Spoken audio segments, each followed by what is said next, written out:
नमस्कार। आज हम एक ऐसे मामले की गहराई में उतर रहे हैं जो कर्नाटक के धर्मास्थला से जुड़ा है और जिसने कहना चाहिए कि हाल के महीनों में काफ़ी सुर्खियां बटोरी हैं।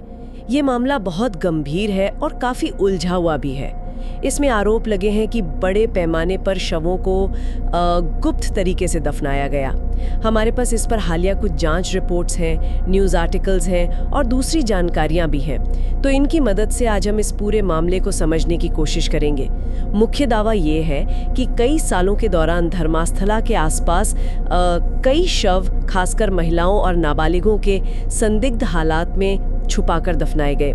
मामला असल में उछला 2025 में, फिर विरोध प्रदर्शन हुए, काफ़ी राजनीतिक और कानूनी हलचल हुई, मीडिया ने भी इसे खूब उठाया और फिर कर्नाटक सरकार ने एक SIT बनाई, मतलब स्पेशल इन्वेस्टिगेशन टीम। तो चलिए इन्हीं सूत्रों के आधार पर इस मामले की परतें खोलते हैं, समझते हैं कि असल में आरोप क्या है, जांच में क्या मिला और इसके बड़े मायने क्या हो सकते हैं। तो सबसे पहले ये आरोप आए कहाँ से, मतलब ये विसल ब्लोअर कौन है, क्या दावा है उसका? हाँ, तो जो जानकारी अब तक सामने आई है उसके हिसाब से ये शिकायतकर्ता धर्मास्थला मंदिर प्रशासन से ही जुड़ा एक पुराना कर्मचारी है, शायद कोई सफाई कर्मचारी था। और उसका जो मुख्य आरोप है वो काफ़ी चौंकाने वाला है। उसका कहना है कि कई सालों तक, शायद 1995 से 2014 के बीच का समय बताया जा रहा है, उसे उसके सुपरवाइजरों ने, आप कह सकते हैं, मजबूर किया बड़ी संख्या में शवों को दफनाने के लिए। मजबूर किया शवों को दफनाने के लिए? जी हाँ, और इन शवों में महिलाएं और नाबालिग भी शामिल थे, ऐसा उसका दावा है। और ये दफनाना कब्रिस्तान में नहीं हुआ, बल्कि जंगल में या किसी सुनसान जगह पर, मतलब गैर नियत जगहों पर। ये तो बहुत ही सनसनीखेज बात है। बड़ी संख्या में शव, कुछ अंदाजा है कि कितने, मतलब क्या आंकड़े बताए गए हैं? आंकड़ों में थोड़ा फर्क है अलग अलग रिपोर्ट्स में। एक रिपोर्ट में तो उसने खुद कहा कि एक ही जगह पर 70-80 शव। एक ही जगह पे 70-80? बाप रे। हाँ, और कुछ दूसरी खबरों में ये आंकड़ा अलग अलग जगहों को मिलाकर करीब 100 शवों तक का बताया गया है। और इनमें भी ज्यादातर महिलाएं और नाबालिग होने का दावा है। 100 शव और उनमें महिलाएं, नाबालिग? और बात यहीं खत्म नहीं होती। मामला और गंभीर इसलिए हो जाता है क्योंकि कुछ रिपोर्ट्स में ये भी आरोप है कि जो शव दफनाए गए उनमें से कुछ पर कथित तौर पर यौन उत्पीड़न के निशान थे, या गला घोटने के, या एसिड से जलाने, चोट के निशान, इस तरह की बातें भी हैं। ओह, ये तो और भी भयावह है। शिकायतकर्ता ने एक बात और कही है कि कुछ पीड़ितों को उनकी चीजों के साथ ही दफना दिया गया था। जैसे एक मामले का जिक्र है कि स्कूल यूनिफॉर्म और स्कूल बैग के साथ ही शव दफनाया गया। सुनकर ही सहरन होती है। अच्छा, तो ये दफनाने का तरीका क्या था? मतलब कहाँ दफनाते थे और क्या कोई दबाव वगैरह था? हाँ, दबाव की बात उसने साफ कही है। विसल ब्लोअर का दावा है कि सुपरवाइजरों या शायद मंदिर से जुड़े और लोगों का दबाव था उस पर, धमकियां भी मिली और उसने ये काम उसके अनुसार दबाव में ही किया। और जगहें? कहाँ दफनाया गया? जगहें भी, वो कोई कब्रिस्तान नहीं थी।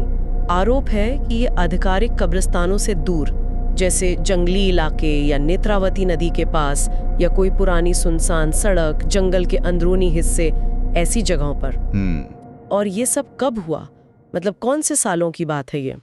वही, जैसा मैंने पहले कहा, अवधि काफी लंबी बताई जा रही है। मुख्य तौर पर 1995 से 2014 के बीच का समय।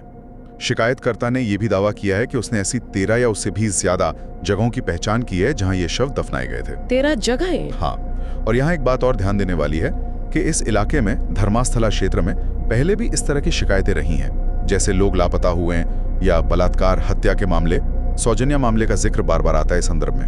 वो एक पुराना अनसुलझा मामला है। अच्छा, तो पुराना इतिहास भी है वहाँ इस तरह की घटनाओं का? हाँ जी।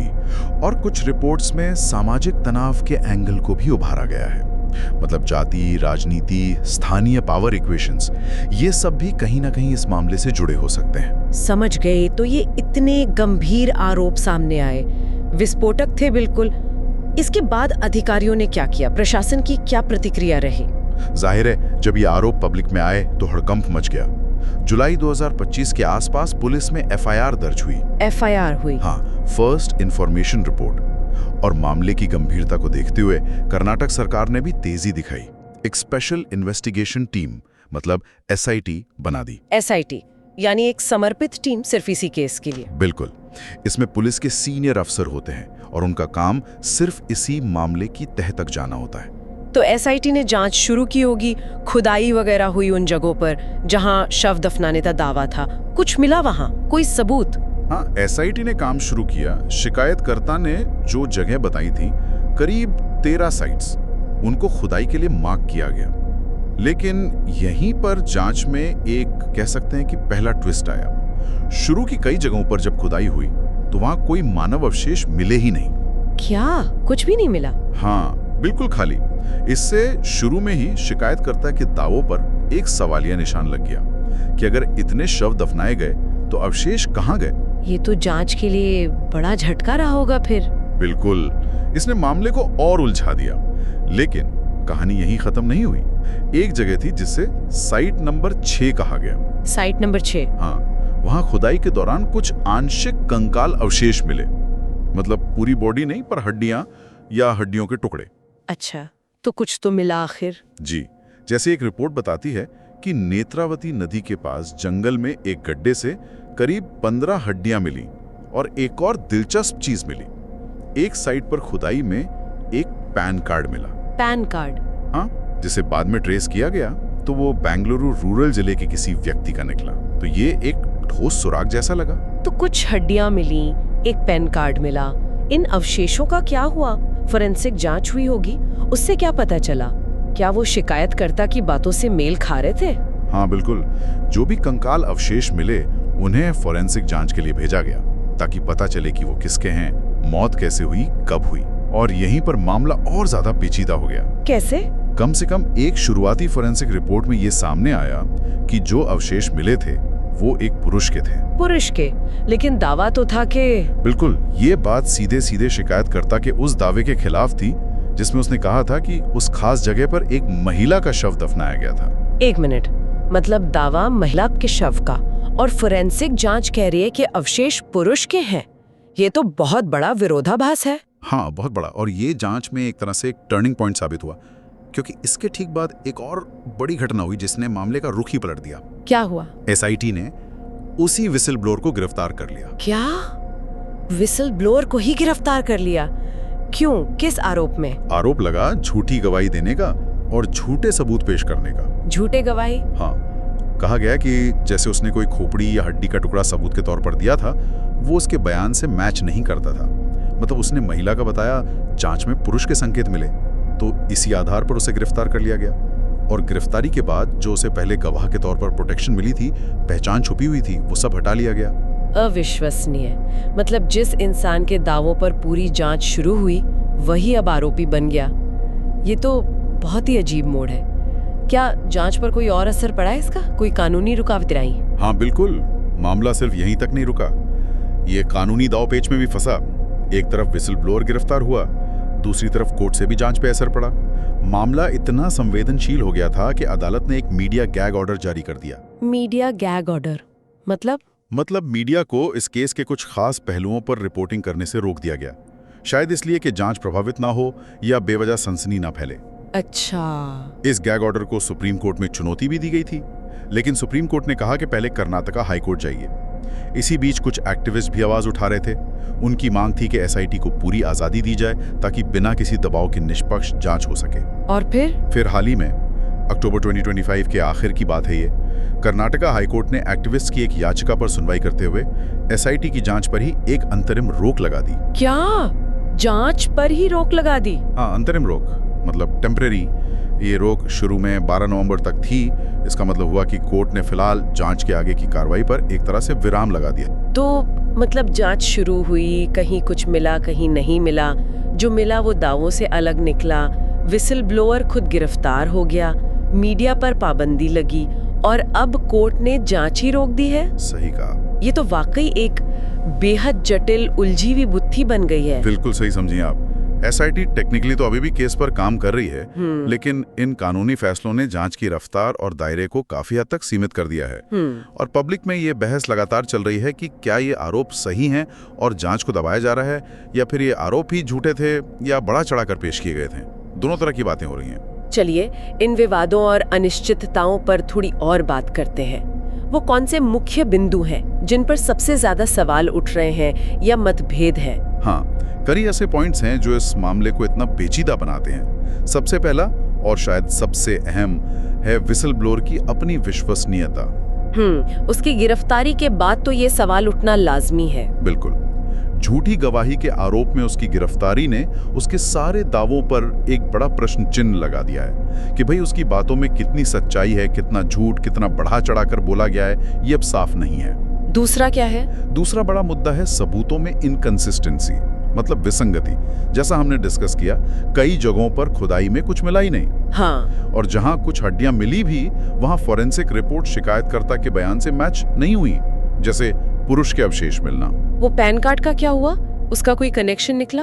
उसकी जांच भी चल रही होगी, लेकिन वो पैन कार्ड किसका था, उसका इस मामले से सीधा क्या ताल्लुक है, ये अभी तक पूरी तरह साफ नहीं हुआ है रिपोर्ट्स में। तो सबूतों को लेकर काफी कंफ्यूजन है। ठीक है।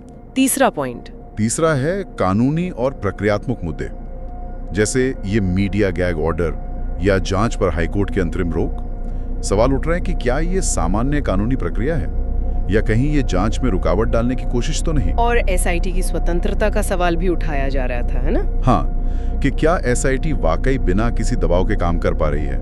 कहीं स्थानीय तौर पर जो प्रभावशाली लोग हैं या मंदिर ट्रस्ट है या कोई राजनीतिक दबाव, क्या उसका कोई असर है जांच पर? ये सवाल भी हवा में है। चौथा पहलू क्या है? चौथा है समय बीतने का असर और फोरेंसिक चुनौतियां। ये घटनाएं, जैसा आरोप है, दशकों पुरानी है, 90s की, 2000 के दशक की शुरुआत की। हाँ, काफी वक्त बीत गया है। तो इतने सालों बाद ठोस भरोसेमंद फोरेंसिक सबूत जुटाना बहुत मुश्किल होता है। मिट्टी का कटाव होता है, मौसम का असर होता है, अवशेष गल सड़ जाते हैं, और उस जमाने में रिकॉर्ड रखने का सिस्टम भी शायद उतना अच्छा नहीं था। तो ये सब चीजें जांच को बहुत मुश्किल बना देती हैं। सही बात है। और कोई पॉइंट? और एक आखिरी चीज है सामाजिक और राजनीतिक दबाव। ये केस बहुत हाई प्रोफाइल हो गया है, मीडिया का जबरदस्त प्रेशर है। फिर विसल ब्लोअर की पहचान का मुद्दा उठा। इलाके में जाति या धर्म को लेकर कोई तनाव हो सकता है। मंदिर के प्रति लोगों की अपनी आस्था है, निष्ठा है, और अलग अलग ग्रुप्स अपनी अपनी कहानी, अपना अपना नैरेटिव बनाने की कोशिश कर रहे हैं। तो ये सारे सामाजिक राजनीतिक फैक्टर्स भी जांच को प्रभावित कर सकते हैं। बिल्कुल। और एक आखिरी चीज है जांच का दायरा, मतलब स्कोप ऑफ इन्वेस्टिगेशन। इसका क्या मतलब? सवाल ये है कि क्या एसआईटी को सिर्फ विसल ब्लोअर के आरोपों की ही जांच करनी चाहिए, या जांच का दायरा बढ़ाकर धर्मास्थला इलाके में जो पहले से लापता लोगों के मामले हैं या जो अनसुलझी मौतें हुई हैं, जैसे वो सौजन्या मामला। हाँ बिल्कुल, जैसे सौजन्या मामला, क्या उन पुराने केसों को भी इसी जांच में शामिल करना चाहिए? एक्टिविस्ट तो यही मांग कर रहे हैं। समझ गई। तो ये तो वाकई एक भूल भुलैया जैसी स्थिति है। विरोधाभासी सबूत हैं, मुख्य गवाह खुद सवालों के घेरे में हैं, कानूनी अड़चनें हैं, मामला दशकों पुराना है, और ऊपर से सामाजिक राजनीतिक दबाव भी। सच का पता लगाना तो बहुत ही मुश्किल लग रहा है। अगर हम थोड़ा बड़ा सोचें तो इस पूरे मामले का महत्व क्या है? इसके क्या बड़े नतीजे या निहितार्थ हो सकते हैं, चाहे जांच का फाइनल नतीजा कुछ भी हो?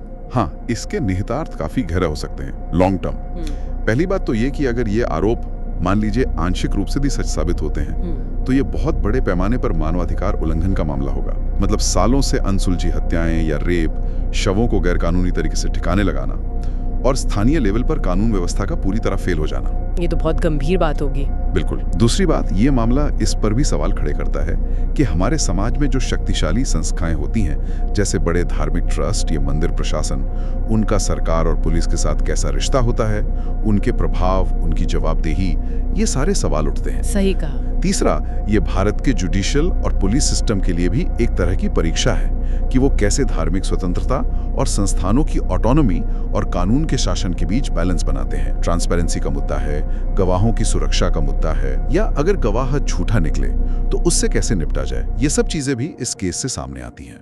और एक बात और, ये केस दिखाता है कि कैसे दशकों पुरानी शिकायतें, जैसे लापता लोग, अनसुलझी मौतें, वो सालों बाद भी अचानक से फिर उभर सकती हैं, किसी नए दावे से या एक्टिविज्म से या मीडिया कवरेज से, और मौजूदा सिस्टम को चैलेंज कर सकती हैं। ये बताता है कि इतिहास की जो अधूरी कहानियां होती हैं, उनका बोझ कैसे वर्तमान पर आ सकता है। तो धर्मास्थला का ये मामला सिर्फ एक क्राइम स्टोरी नहीं है, ये वाकई सच्चाई, न्याय, संस्थागत शक्ति और समय के साथ सबूतों के धुंधले पड़ जाने जैसी कई बुनियादी चुनौतियों को हमारे सामने रखता है। बिल्कुल।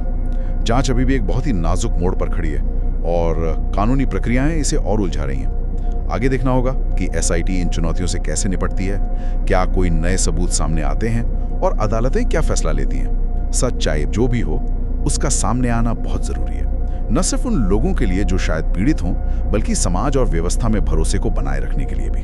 आज की इस पूरी चर्चा के बाद एक सवाल मन में रह जाता है। जब आरोप इतने पुराने हों, सबूत बिखरे हुए और विरोधाभासी हों, मुख्य गवाह की विश्वसनीयता ही सवालों के घेरे में हो और मामले में शक्तिशाली हित जुड़े हों, तो सच्चाई तक पहुंचने का रास्ता आखिर कितना मुश्किल हो सकता है।